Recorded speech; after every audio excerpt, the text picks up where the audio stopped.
Hello, my name is Caitlin Hatcher, and I will be researching the positive and negative impact that religion has on one's mental health.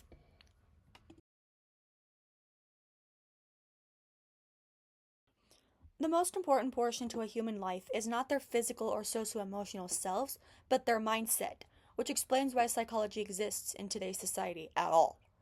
When a person makes adjustments to their brain with his or her therapist, they will eventually begin to notice small changes within their lifestyle as a result.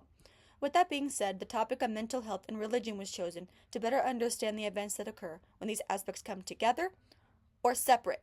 For when this happens, the outcome is extraordinary either way. Many years ago, experts in the field investigated the correlation and discovered various surprising aspects due to the fact that they were using a combination of cross-sectional and longitudinal designs.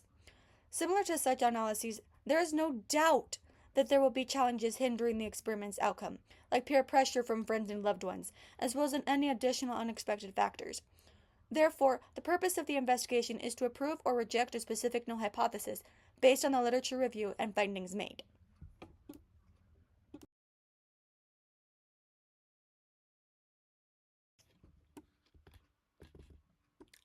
Before a new experiment is initiated, an examiner must first review the literature to get an appreciation for the background. If this critical step is missed for some reason, the analysis would be pointless and not beneficial to the objective. Essentially, it would negatively affect the flow of one's new research proposal. Studies on mental health and religion have been growing for years, and that there are currently so many journal articles available that it was challenging to only pick one or two. Remember the last slide where I stated that a positive or negative mental state will impact one's physical selves almost in the same way?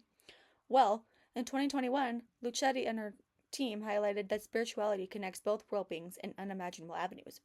For example, if a person is physically ill but their mindset is in a good place, chances are high that he or she will start feeling better quickly, simply because their mind wasn't focusing on the sickness. It was also discovered that mental health will enhance the more often someone gets involved in a ministry or simply reaching the lost. Doing this effectively will not only decrease the factors mentioned in part 1 of this section, but several other psychological factors. It is also important to consider that maybe faith can inspire someone to cope with a stressful circumstance in a better way. As most researchers would agree, trying to understand the connection the first time is almost impossible.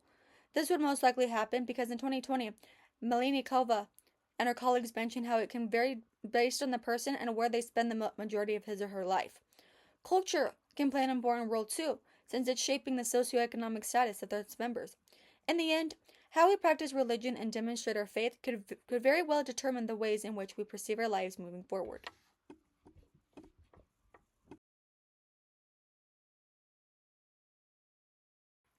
Now that a brief background was provided through a literature review, research questions and hypotheses can be generated.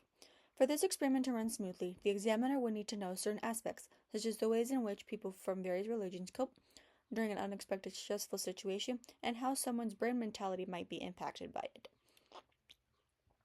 In this way, we will be properly observing the effect they have on the general public without necessarily having to do it in each state, which will take longer than normal.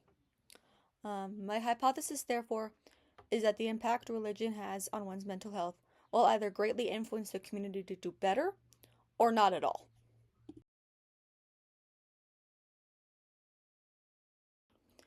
To be successful with the aspired project, mental health will serve as the independent variable, while religious beliefs, or lack thereof, will serve as the dependent variable, given the proposal's objective.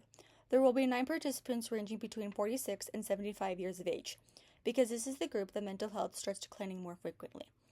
This follows the ultimate goal of clearly noticing the similarities and differences that arise. My design types are cross-sectional as well as longitudinal, to analyze the changes being made as the adults become part of the elderly community. To obtain accurate results, decent procedures that a 5th grader would be able to follow is needed.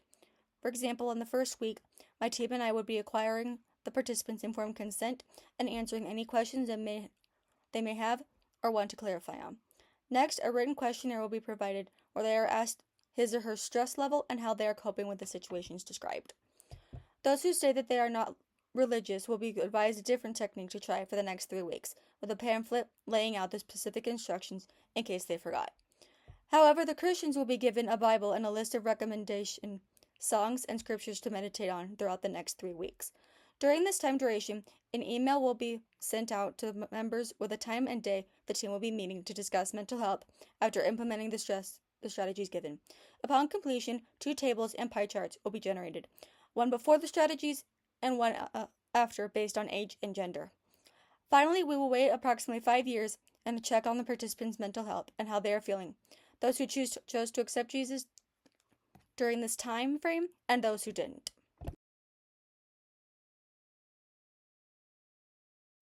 Before the strategies were initiated, mental health was measured on a scale between 1 and 5, with 1 being positive and 5 or higher being stressed out completely, and a table and pie chart were generated to portray the outcome.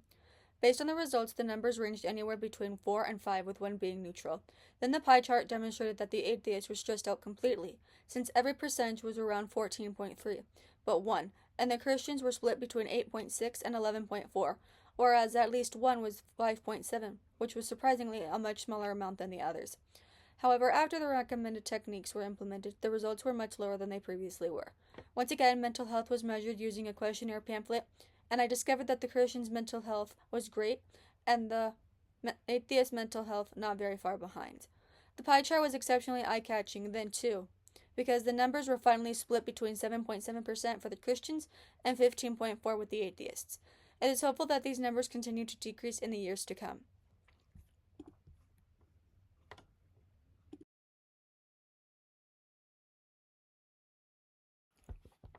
Even though lots of informative data were gathered during this hypothetical experiment, additional research studies are needed to fully understand the impact religion has on a person's mental health within all age groups. This is a critical step because, as I implied in the beginning, everyone is different. With that being said, not everyone is going to accept Christ, which could take a negative toll on his or her viewpoint in a negative way moving forward.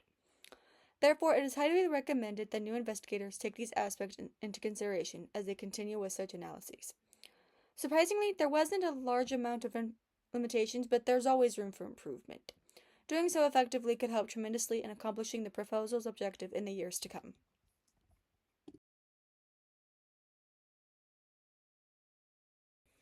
The sole purpose was to understand the connection between religion and mental health, as well as the various ways they impact the older generation, for this is a tremendous way of getting a deeper appreciation for how it works in the younger population. As indicated, it is essential to do so effectively, so we can make adjustments when needed. After reviewing the background and obtaining several factors to think about, it was implied that new avenues should be taken to be successful with a discovery requiring detailed information such as the proposed investigation. Before the recommended strategies were given, numbers were high in the level 4 and 5 range, but afterwards the data was lowered to 1 and 3. In the end, the null hypothesis was rejected as it was found that any impact religion might have on one's mental state will influence the community in one way or another. Additionally, it was detected that we need to step out in faith and actually put our faith in God for the process to work.